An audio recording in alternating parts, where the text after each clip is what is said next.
This episode's going to explore some pretty heavy stuff, and as such, it comes with a content warning for those who might find discussions about FTV and suicide to be confronting and triggering.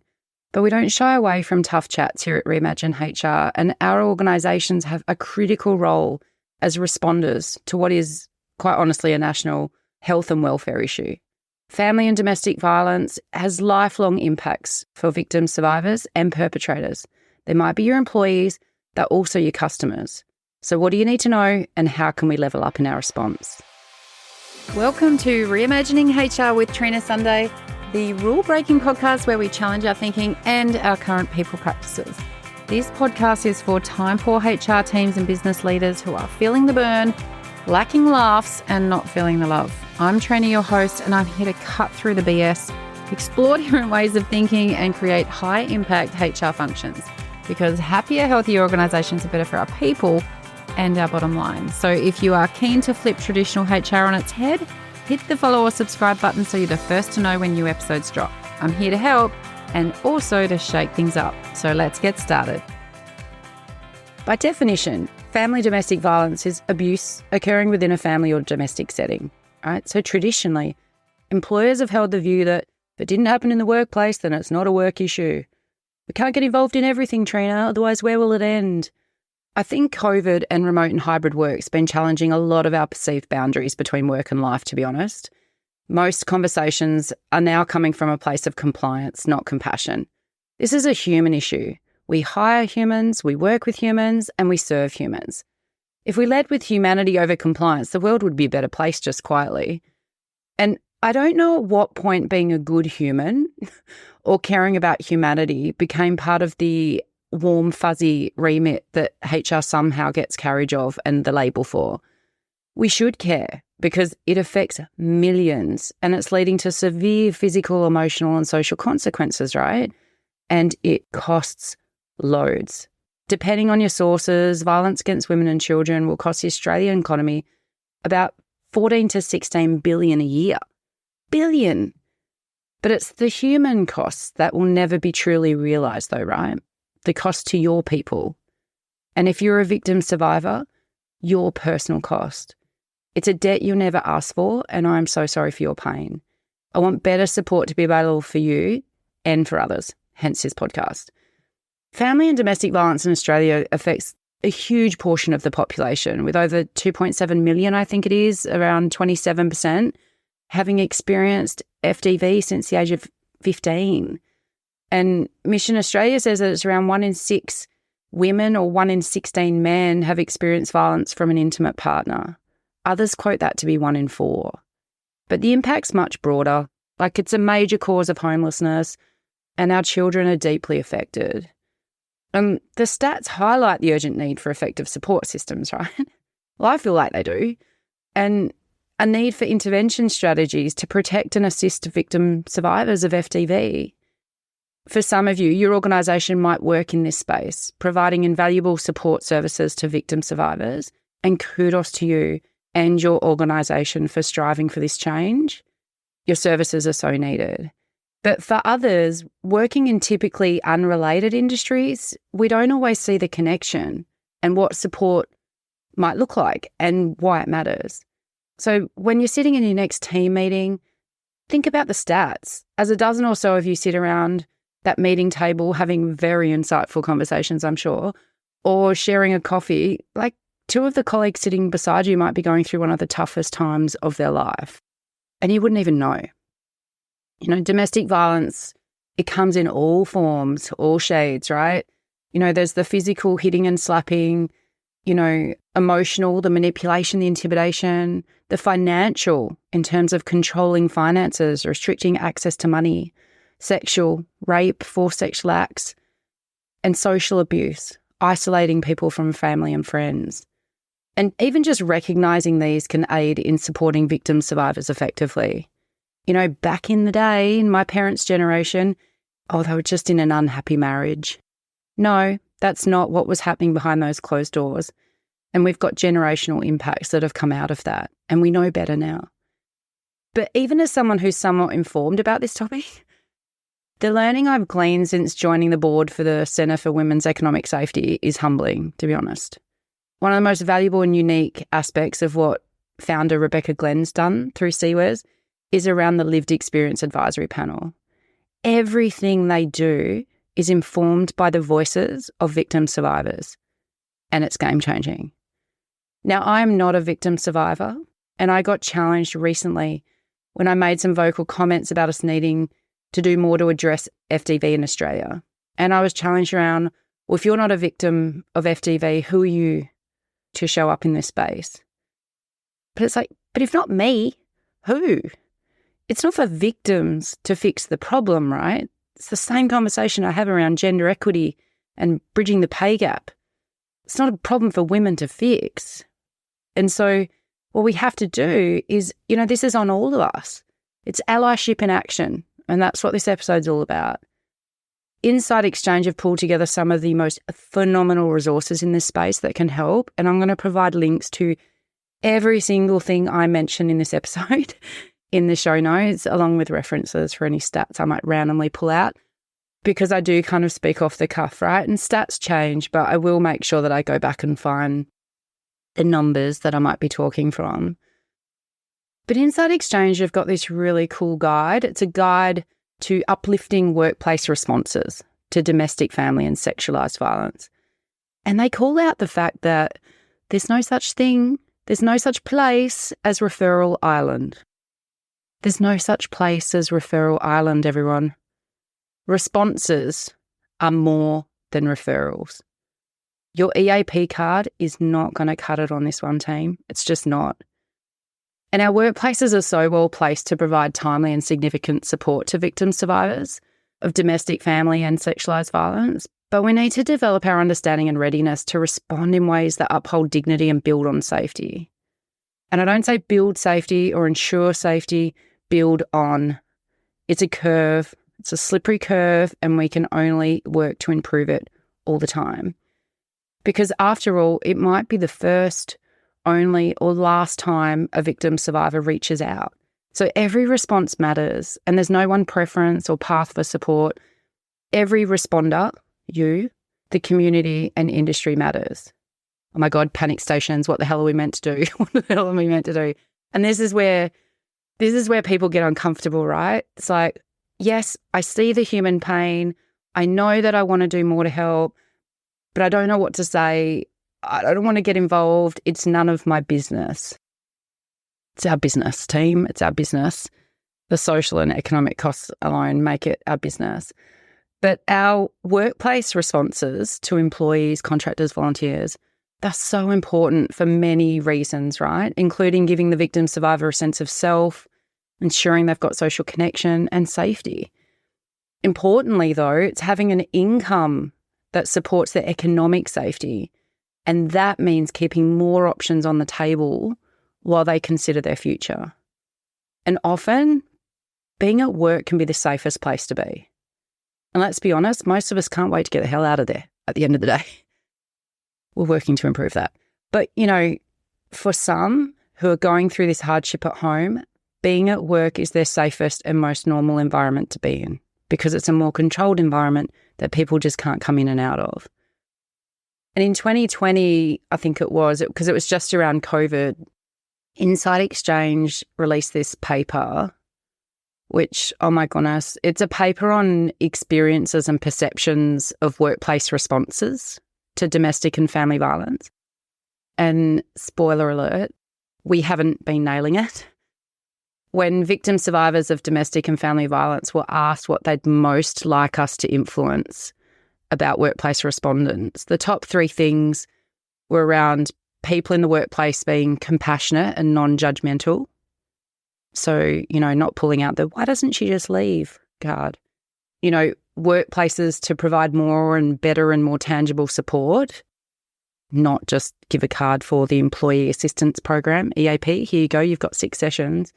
And the third one was around improved understanding and awareness of domestic and family violence. But the other thing that came through that insight paper was just how massively communication and safety are inextricably linked. So, like if we break it down and lean in a little bit more and look at the compassionate and non-judgmental response, for example, our actions and inactions, which we assume to be helpful, can actually be unhelpful and downright harmful. So we have to listen to victim survivors and follow their lead. We don't know better than the person living the experience. And I feel like often we come into these conversations and we make assumptions and we show up in a way where we think we know better and we don't. So it's really critical to follow a victim survivor's lead. And in the workplace, the things that they are looking for, like the things that victim survivors told us that they were looking to see, are things like what you think they or other victim survivors might need, whether supports can be accessed via different policies that don't require identifying or talking about violence and abuse, that you believe them without requiring the humiliation and danger of providing documented evidence, if you trust them to know which things they need the most and next, what you think of them having made a request for support, whether you're open to them asking for more support later, whether more is expected of them because the workplace resources have been used to support them. So we'll give you this, but you've got to give us this back in return. If their request for support's been used against them, we've already given them that money or cost them that, so they'll miss out on this, next bonus round. If they'll be judged or talked about by others, and how quickly people will find out, and how many people are going to find out, whether you or others are going to limit their career opportunities now that you know more about them, and how this information is going to be stored in the workplace and what it means next. Like, these are all the things that are going through a victim survivor's head before they even consider saying something to anyone in your workplace. And so from a HR perspective, there is a lot of insight here that we can use to review and reflect on our people practices and how we can create safer and more helpful support. But the key message for me was to take people seriously and to follow their lead. Like, if we flip the insights around as part of, leaning in and reflecting on our own practices, if a victim survivor is looking to see that you believe them without requiring the humiliation and danger of providing documented evidence, flip it around. Ask yourself, are we insisting on documented evidence that might humiliate our employee or put them in danger? Honestly, often the answer to that, if you are honest with yourself in your organisation, would be yes. We don't just give things out, generally, without proof. It's part of the whole governance, compliance mothership that we seem to be flying around in. If a victim survivor's wondering what you'll think of them asking for help, ask yourself, how can we proactively share information and resources so that our stance on FTV is clear and that people know that we actively want them to seek help and tell them how, that we don't leave them wondering. We can enhance the support for victim survivors by actively removing hurdles, actively, the lack of understanding, silence and silencing, the judgment, stigma, gossip, an unclear process, those evidence burdens that I was talking about, especially evidence. Asking for evidence of FTV is right up there with asking for a death certificate for someone to take bereavement leave. Don't be an asshole. Instead of asking, why do you need this? We can instead ask, what do you need? And organisational culture plays a massive part in this for me. And those that follow me in the work that I do know that I do a lot around culture change. Perpetrators and victim survivors of violence and abuse are alert to workplace culture, right? What they observe or experience from colleagues and managers, it informs their decision. So for a victim survivor, widening their support options and increasing choice and control is super important. The value of these options and choices, obviously, though, are contingent on workplace safety, both practically and culturally, for them to access and use the supports without there being adverse consequences. They're going to be looking for what's happened to people that have come before them. Joan in accounts had raised that she was going through this real hardship. This is what happened, and this is what happened to Joan. And if that's not a positive experience of support and advancement and helping in recovery, then the next person who has watched Joan's experience, they're not going to go in there, right? We know this. It's the same with people not raising complaints about people who are behaving abhorrently because they've seen some adverse action against those that have complained.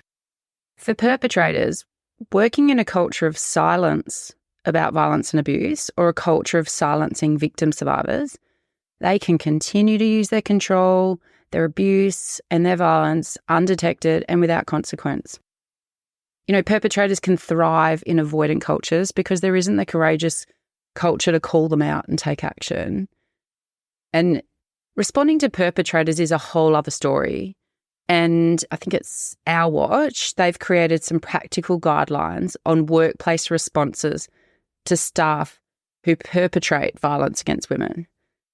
And this is where organisations and employers start to get really twitchy, right? They initially lean in, want to be better, be supportive, do some of the good stuff for victim survivors. But then the layers of the FDV onion start peeling back and we start seeing more and more of what needs to be addressed here. And I get it. We like nice, neat initiatives that we can design, develop and implement and go about our day. But without hearing from those with lived experience and being super considered in our responses, we can get it really wrong and we can actually put people at risk. And I have a client that went all gung-ho in addressing a perpetrator's behaviour under the label of a zero tolerance approach and as a way of, setting an example, which never ends well in my experience. And, I would generally avoid adopting a zero tolerance approach against perpetrators, except where that behaviour would result in summary dismissal in normal circumstances.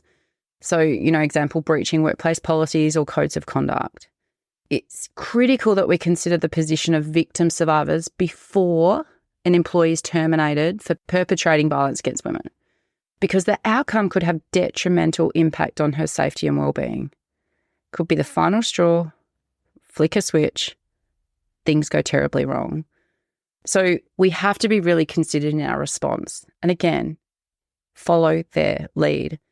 The second things that survivors were talking about and sharing about workplaces was providing more and better support, right? More tangible support, like doing things that can actually make a difference to their situation. And workplaces need to be pretty flexible and supportive in their response because, again, no two lived experiences are the same.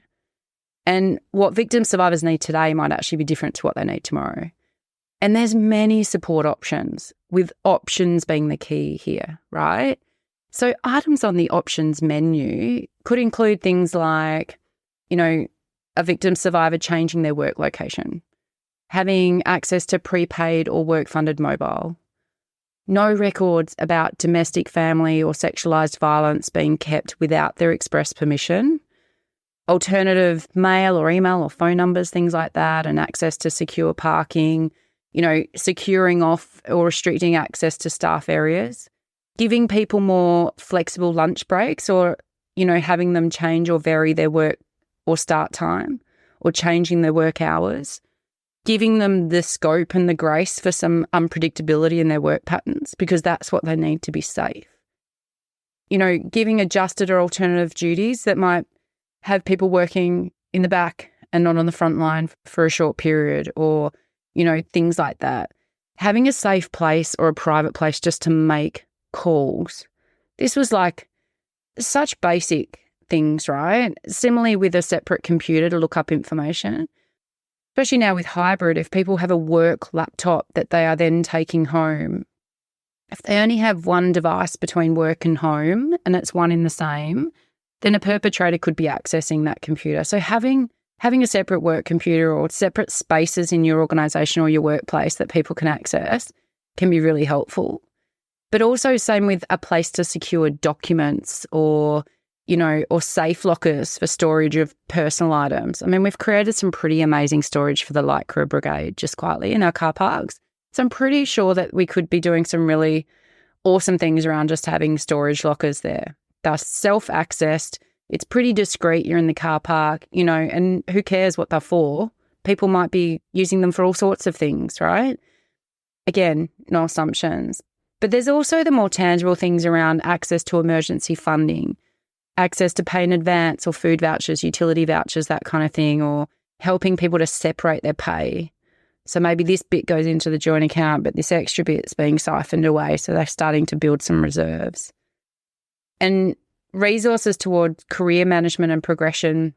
How are we going to help support people through this and not be disadvantaged if there's something that they're going through? We do it and we have some grace when someone might be having a family member or a spouse that they are caring for through cancer. I'm not sure we lean in with the same grace and support automatically for victim survivors of FDV. And I think we have to take a really good look at ourselves societally about that, right? If you're honest about it, it's because of the judgment and the stigma. And victim survivors feel it. So it's like we can address that by making sure that there's colleagues people can trust and talk to. If we put things around making sure there's information on financial hardship supports. There might be after school spaces for kids to safely be able to come and do their homework so that, people aren't going back into their domestic environment too quickly. We know that we've got domestic and family violence leave. That's 10 days now, permanent, part-time, casual. There's also information you can share proactively around the crisis payment. Terrible name, right? This permanent payment from the government. Terrible name. Pretty sure it's crisis payment for extreme circumstances of family and domestic violence. And unfortunately, it requires some evidence and it requires someone to corroborate, from what I understand at the time of recording this, some of the circumstances. And I get that you have to have some safeguards, but we need people to be able to move quickly. But at least the government has changed the fact that it's also available to migrants.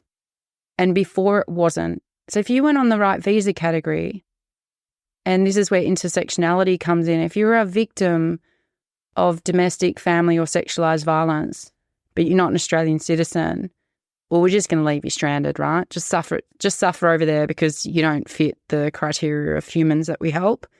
And so, that's been a massive thing that we still need to work on, because there is a silence and a different cultural lens that could be at play here that we might not be able to relate to. So again, follow their lead, right? What do they need? But it's also, we can give things like access to free violence-informed counselling. And EAP was last. I don't know where all the other things were in order, but I know that EAP, Employee Assistance Program, was last on the list of options that victim survivors put forward. And part of it is this very thing. The counselling often on offer is not violence-informed or trauma-informed. It's a niche, and I don't say that in a cool way. It is specialist skills to be able to relate and support someone that's going through this. And so that's something to be able to look at. And of course, we want to be able to give legal assistance and information to support people and their kids. And it's at this point, right? Executives are mentally calculating the costs. People leaders are getting overwhelmed. It's like, we can't fund all that. We can't do all that. Like, is that even our responsibility? Like, we're a business. We're an organisation. We're responsible for this, But this is why we need to educate and support our leaders who will be doing the responding or making the decisions about how we respond. And I know that members of the CEOs for Gender Equity group that I'm a part of had their eyes opened last year during a CEO summit, which focused on family domestic violence. And many of those members are now leading the way with options that are available, like some of those that I've mentioned, with no questions asked as a parameter. It's like, you need this, turn up to HR, they'll give it to you. That's it. That's it. And that's pretty mind-blowing, but it's working on this trust, right? Because if you think about how hard and what last resort it is, no one's coming to you as their employer first. So, is your workplace ready? If someone asked for something listed on this menu of supports, would the answer be yes? Or how can we find a way? Or is it going to be, no, we don't have that, sorry, have you tried Centrelink? So I know that support options offered by each workplace will depend on the type, the systems, and the size of your business, right? I get that. I'm a pragmatic person. But where resources can't be directly provided by your workplace, you need to still be prepared to assist with access to the support needed through other providers or strategies. Not just say, yeah, no, we can't help. So what we know for sure is that we need to widen the support options and increase the choice and the control so that victim survivors have more control over their own situation. Again, it's follow their lead, right? And Inside Exchange have a lot around how you can follow their lead. The third theme that came through from them was around that improved understanding and awareness of family and domestic violence. So what we understand about domestic, family and sexualised violence informs how we respond. Like it influences how we design products, services, systems. It influences how we communicate about those products, those services and systems. And every response matters. And therefore the understanding of different industries matters. So I've got access to some free, well, so do you, because we're sharing it, access to free, which are donated, modules from Inside Exchange that are designed to build understanding of and responses to domestic, family and sexualised violence. And I'll share the links in the podcast notes. And, key modules contain lived experience. They've got insights, data, concepts, animations, and an introduction to resources that you can take forward at no cost in your organisation, right? Did I mention that they're free? So, the introductory module is for any responder to family, domestic and sexualised violence. And it's a good place to start, right? It's the catch-all. But there's also industry-specific ones if you're in the hotel industry or security or clubs, or there's a few others. I think it's about half a dozen from memory. And educational resources on understanding and responding to workplace sexual harassment, and Introduction to Economic Abuse, which was actually co-produced with the Centre for Women's Economic Safety. Financial and economic abuse is a form of coercive control used as part of domestic and family violence, and it's now finally getting the attention it deserves. But coercive control is something we've got a lot of learning to do, right? And it's also one of the most common types of abuse that can be happening from and in your workplaces.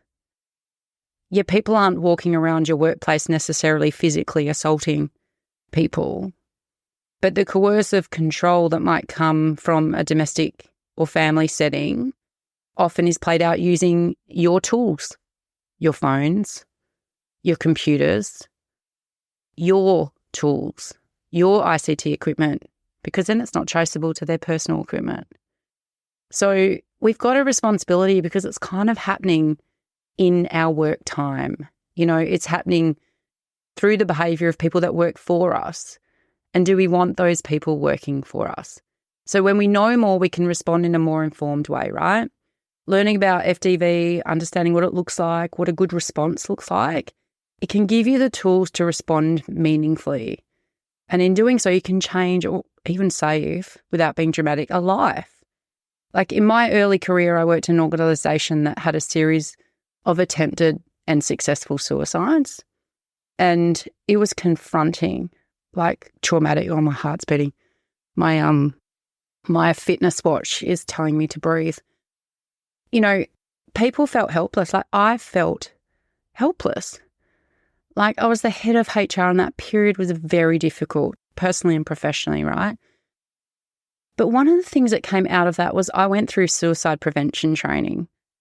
My CEO at the time took up the reins of this, such visible leadership, and he got involved in, organisations like One Life and was on the boards of he was all in around us doing everything we could as an organisation to prevent this from happening again.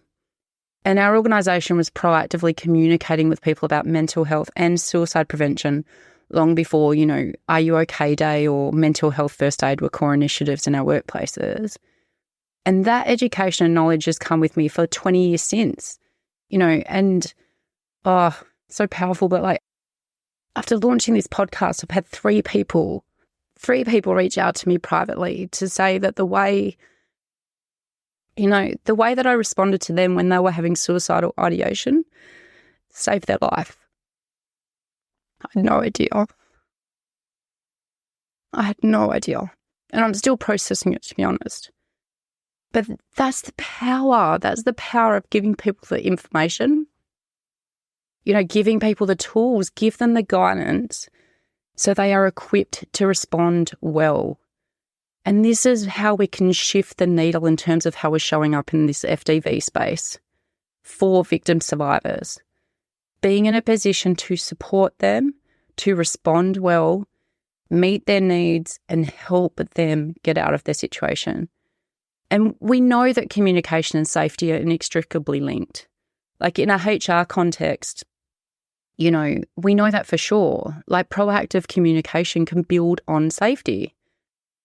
So, victim survivors of domestic, family and sexualised violence, they're everywhere. We know this from the stats I shared already, but many don't tell anyone. And those who do prefer to talk to family and friends.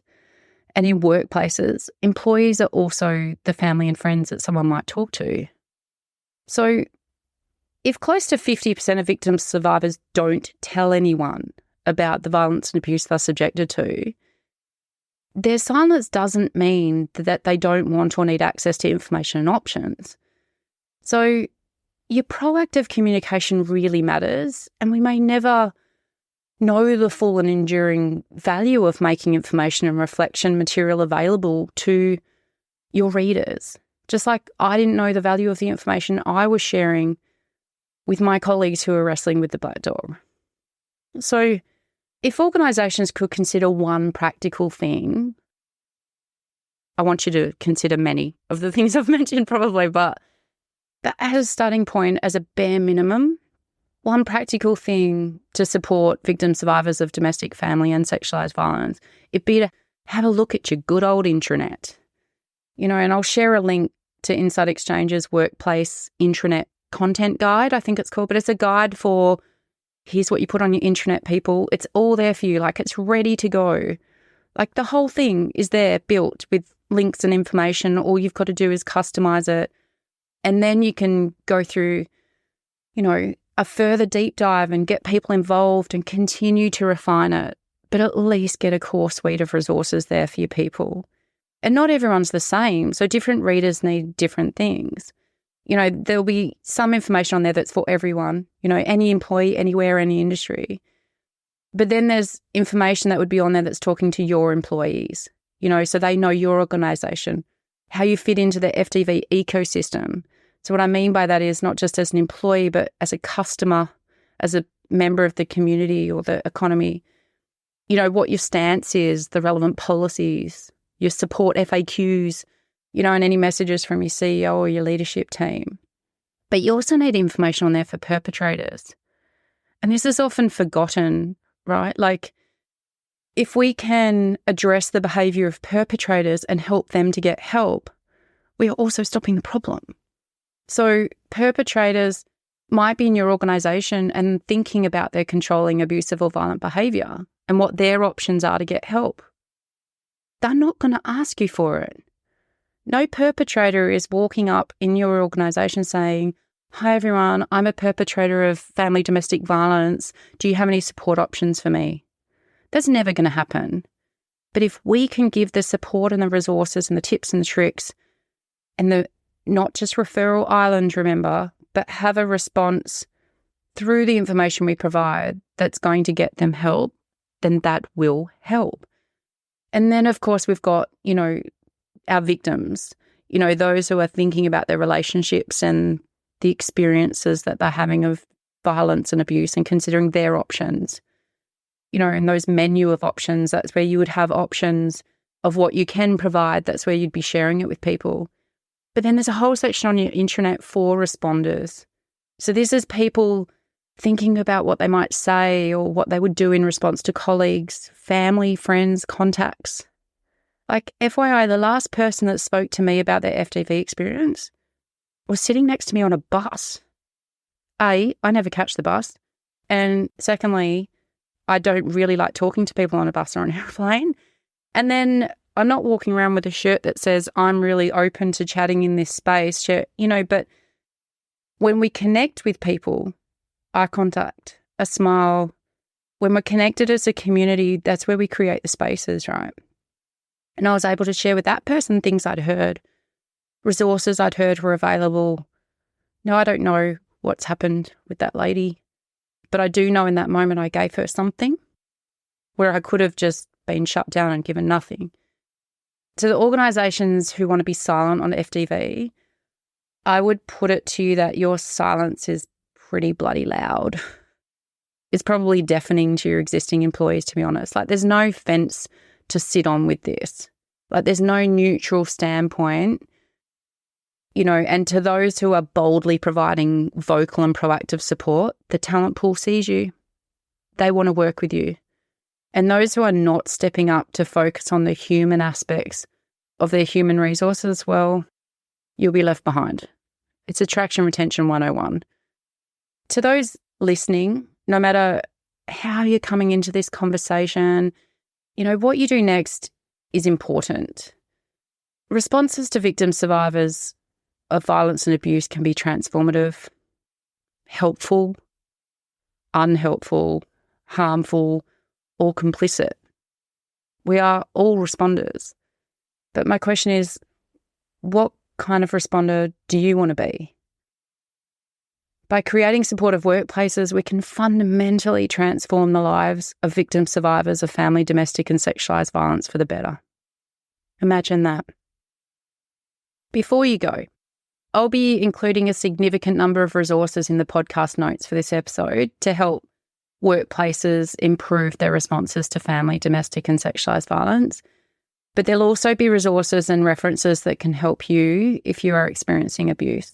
So please head to the resource hub on our website at reimaginehr.com.au to access the full show notes and the resources from this episode.